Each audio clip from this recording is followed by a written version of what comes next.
போடணும். அப்போ is was are வெர்ங்கிறதெல்லாம் பீங்கிற ஒரிஜினல் ரூட் ஃபார்மோட ப்ராடக்ட்ஸ். அப்போ பியை தூக்கி அங்கே போடணும், சப்ஸ்டியூட்டை தூக்கி அங்கே போடணும். I will be going. இப்போ பாருங்க, நான் பிரித்து சொல்கிறேன் பாருங்க.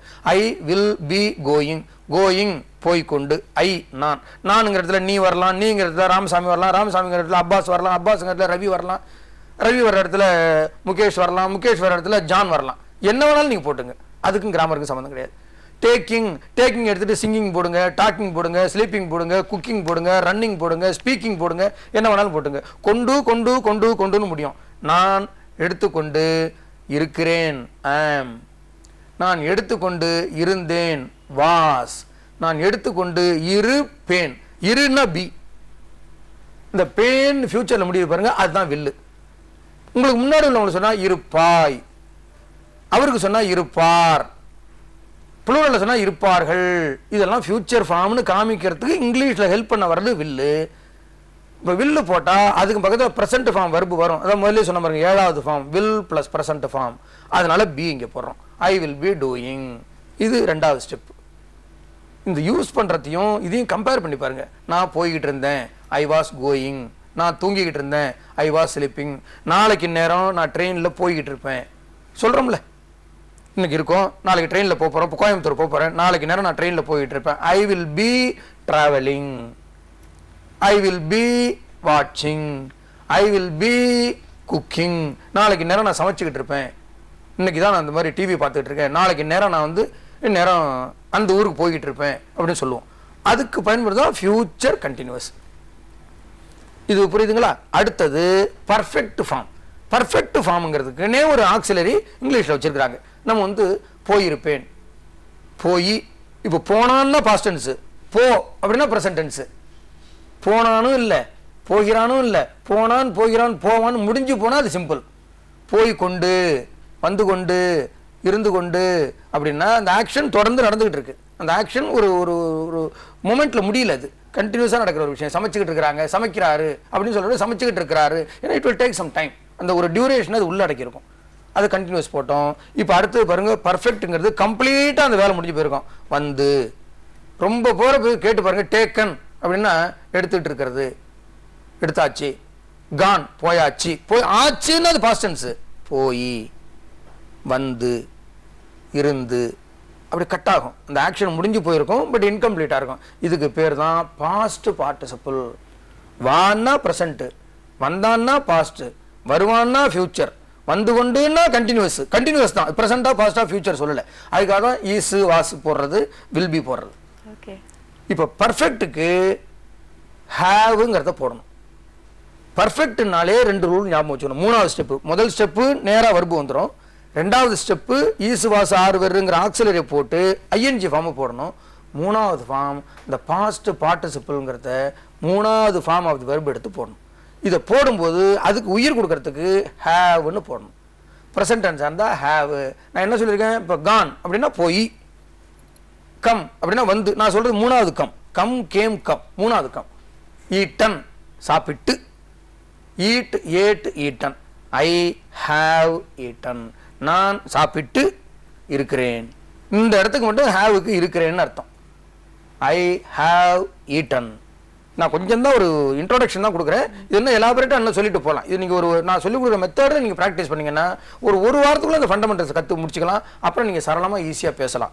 ஐ have taken, I had taken, I will have taken. இந்த வில்லுன்னா ஃபியூச்சர் காமிக்கிறதா வருது. அது 4லையும் வரும். I will go, I will be going, I will have gone, I will have eaten. அப்போ ஹேவ் பாஸ்ட் டென்ஸ்னா கண்ணை மூடிட்டு இந்த ஹேவை ஹேடாக மாற்றி போட்டுருங்க. Have, had, will have.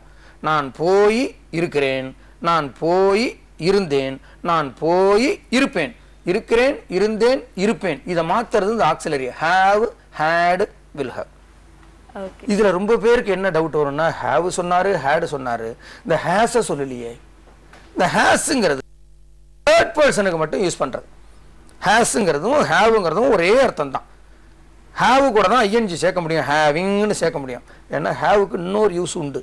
ஹேவ்னா verb. அது ஹேவ் பெரு, ஹேவ் காஃபி அப்படின்னு சொல்கிறோம்.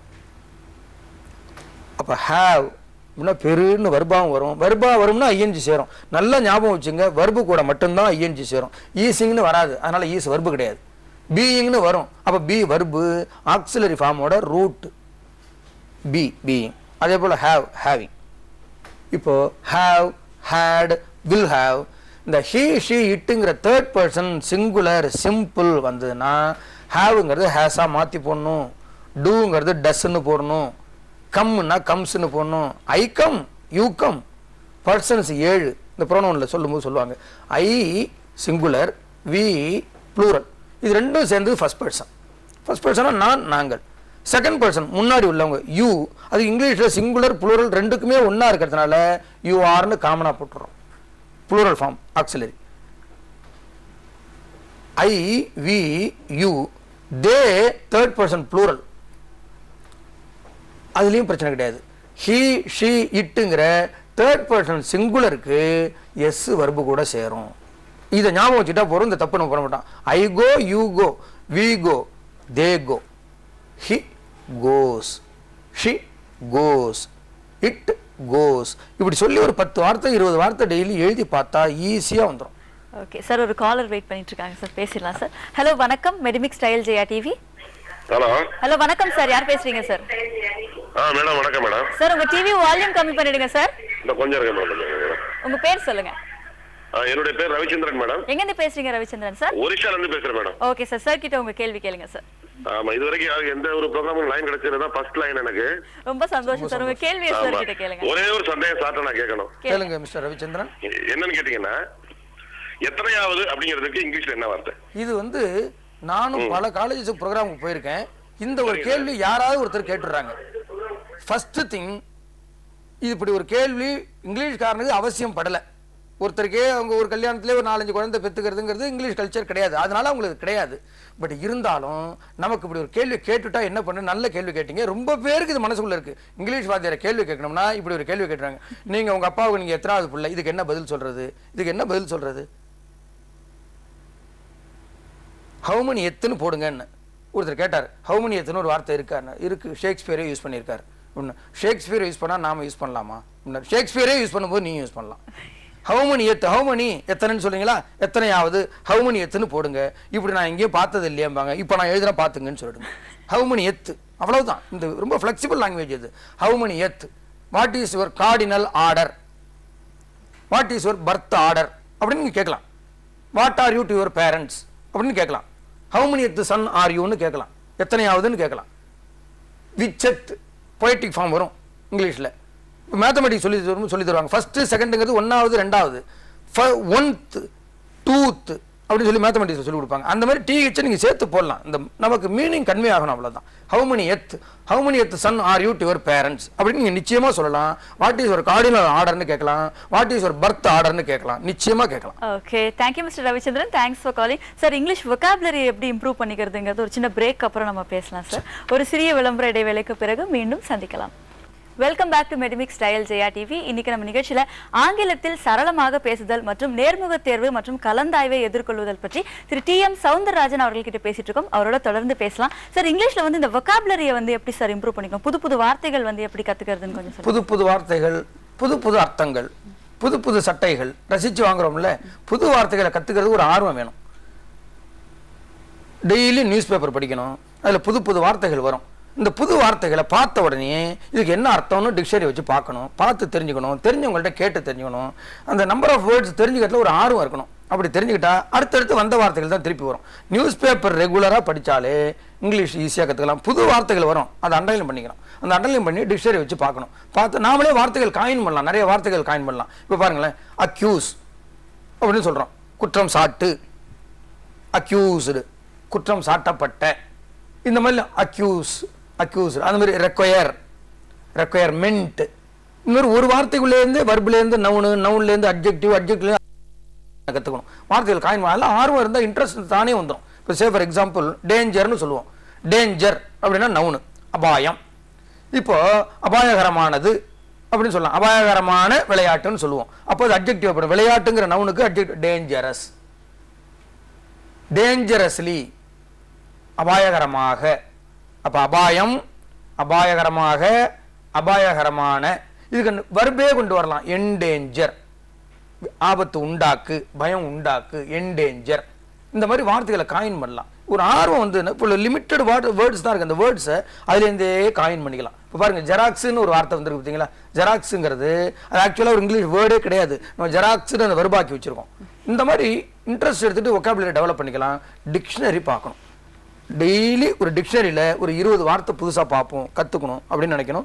பேப்பர் படிக்கணும், புது வார்த்தைகளை அண்டர்லைன் பண்ணி வச்சணும். அது ஒரு கலெக்ஷன் எடுத்துக்கணும். டெய்லி இன்னைக்கு வந்து ஒரு 2 பக்கமாக படிப்பேன், 10 புது வார்த்தைகள் இன்னைக்கு கற்றுக்காமல் இருக்க மாட்டேன் அப்படின்னு சொன்னால் ஒக்காபுலரி ஈஸியாக டெவலப் பண்ணிக்கலாம். ஓகே சார், இப்போ வந்து இன்டர்வியூ அப்படின்னு சொன்னதுமே வந்து நிறைய பேருக்கு வந்து பயத்தோட தான் அதை அணுகுறாங்க இல்லைங்களா சார்? அது ஆக்சுவலாக இன்டர்வியூ வந்து என்ன ஒரு ஆட்டிடியூடோட அணுகணும் sir?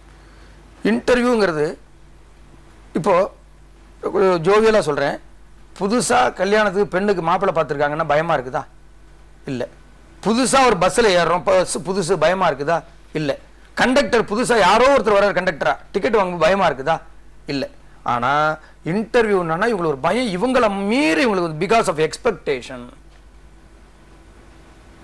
Because of complex, because of inhibition, தயக்கம், பயம், நம்மளால முடியுமா.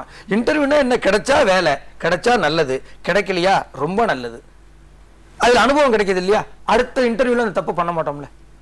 அப்போ இன்டர்வியூனா தைரியமா ஃப்ரீயா, இன்னைக்கு ஒரு அனுபவம் எனக்கு கிடைக்குது, நிச்சயமா 100 பேர் வந்தாங்கன்னா 10 பேர் தான் எடுக்க போறாங்க, 90 பேர் கிடைக்காது. இது இவங்களோட தப்பு கிடையாது. அந்த 10 பேர் எந்த வகையில் அந்த 10 பேர் தேர்ந்தெடுத்தாங்க, அடுத்த ட்ரிப் எடுக்கும்போது அந்த 10 பேர்ல நான் வந்துருவேன், இதுல ஒரு நாலேஜ் எனக்கு கிடைக்க போகுது, எக்ஸ்பீரியன்ஸ் கிடைக்க போகுது அப்படிங்கிற எண்ணத்தோட போனா பயம் இருக்காது. நீங்க யாரை கேட்டாலும் நான் இன்னைக்கு இன்டர்வியூ போறேன், ரிட்டன் டெஸ்ட்ல பாஸ் பண்ணிட்டேன், இன்டர்வியூ நினைச்சாதான் பயமா இருக்கு. எதுக்கு நினைக்கணும், எதுக்கு பயப்படணும்? ஒருத்தர் பார்க்க போறோம், அங்க ஒரு HR பர்சன் இருக்க போறார். நிச்சயமா இன்டர்வியூக்கு வர்றவங்க உங்களை பயமுறுத்துறதுக்காக வரல. உங்களுக்கு வேலை எவ்வளவு முக்கியமோ அவ்வளவு முக்கியம் அந்த கம்பெனிக்கு ஆள். உங்களை தேர்ந்தெடுக்க தான் வர்றாங்க, ரிஜெக்ட் பண்ண வரல. தேர்ந்தெடுக்கிற மாதிரி நம்ம பேசணும், தேர்ந்தெடுக்கிற மாதிரி நம்ம கம்யூனிகேட் பண்ணணும். அதுக்கு சில எசென்ஷியல் குவாலிட்டிஸ்லாம் இருக்குது. என்னென்ன தேவை, பிஹேவியர் எப்படி இருக்கணும், ட்ரெஸ் கோட் எப்படி இருக்கணும், கம்யூனிகேஷன் எப்படி இருக்கணும், கான்ஃபிடன்ஸ் லெவல் எப்படி இருக்கணும், நாலேஜில் எந்தெந்த ஏரியாவில் நமக்கு தெரியணும். நான் அதை பற்றி தனியாக உங்களுக்கு எக்ஸ்பிளைன் பண்ணுறேன். ஓகே, நீங்கள் சொல்லுங்கள் சார். ட்ரெஸ் கோட் எப்படி இருக்கணும், பிஹேவியர் எப்படி இருக்கணும்ன்றதை பற்றி முதல்ல சொல்லுங்கள் சார். ட்ரெஸ் கோடு ஏற்கனவே ஒரு காலர் கேட்டார், அவர் சொன்னோம். ட்ரெஸ் கோடுங்கிறது சிம்பிளாக பார்த்தா கிரிட்டிசைஸ் பண்ண முடியாதபடி நீட்டாக light colour combination, light colour dark colour combination, இந்த காடியாக இல்லாமல் கட்டம் கட்டமாக கோடு போடாமல் லூஸாக இல்லாமல் இப்படி இழுத்துக்கிட்டு சொருகிட்டு அப்படிலாம் அதை பார்த்து ஒருத்தர் ஒரு கேள்வி கேட்கக்கூடாது. அந்த மாதிரி இருக்கணும் dress code. Common simply accepted dress code, இதுதான் ட்ரெஸ் கோடு. அப்புறம் பிஹேவியருங்கிறது ரூமுக்குள்ள நுழையிறதுலேருந்து ரூம் விட்டு வெளியில் போகிற வரைக்கும் நீங்கள் உட்கார்ற ஸ்டைலு, பார்க்குற ஸ்டைல், கண்ணு நேராக பார்க்கணும், அது முறைக்காமல் பார்க்கணும். இந்த கண் பார்வை அதுவே பேசணும், கண்ணு பார்க்கக்கூடாது, பேசணும்.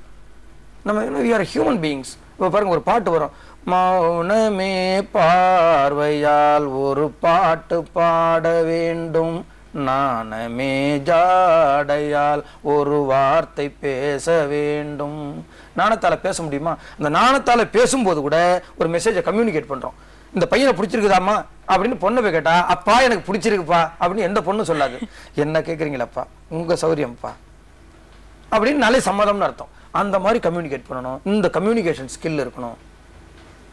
இந்த பிஹேவியர் எப்படி நடந்து போகணும், அது காலேஜ் பையன் நடக்கிறார், ஒரு பையன் நடக்கிறாருன்னா அந்த நடக்கிறது கம்பீரமா இருக்கணும். நீ நடந்தா நடை அழகு அழகு அப்படிம்பாங்க, அந்த மாதிரி அழகா இருக்கணும். நடையா இது நடையா, ஒரு நாடகமன்றோ நடக்குது அப்படி நடக்கக்கூடாது. அதுதான் பிஹேவியர்ல வருது. நடந்து போகும்போது ஸ்மார்ட்டா நடந்து போகணும். பர்மிஷன் கேட்கணும், கதவை தட்டணும், கதவை தட்டிட்டு உள்ள போகணும். கதவை படப்படன்னு தட்டக்கூடாது. இல்லை சாதாரண நம்ம வீட்டில் நடந்துக்கிற விஷயம் தான். Excuse me, may come in ப்ளீஸ்னு கேட்கணும். இதவே எப்போ எஸ்கியூஸ் மீன்னு கேட்கணும், வாசல்ல செக்யூரிட்டி உட்காந்துருக்காரு, சார் நெக்ஸ்ட் நீங்க போங்க அப்படின்னு சொல்லி போகும்போது கதவை ஜென்ட்லா திறந்துட்டு தலையை மட்டும் நீட்டி பார்ப்பாங்க சில பேர். டீசெண்டா ஜென்ட்லா நாக் பண்ணிட்டு ஜென்ட்லா கிராக்கிங் நாய்ஸ் இல்லாமல் அந்த கதவை திறக்கணும்.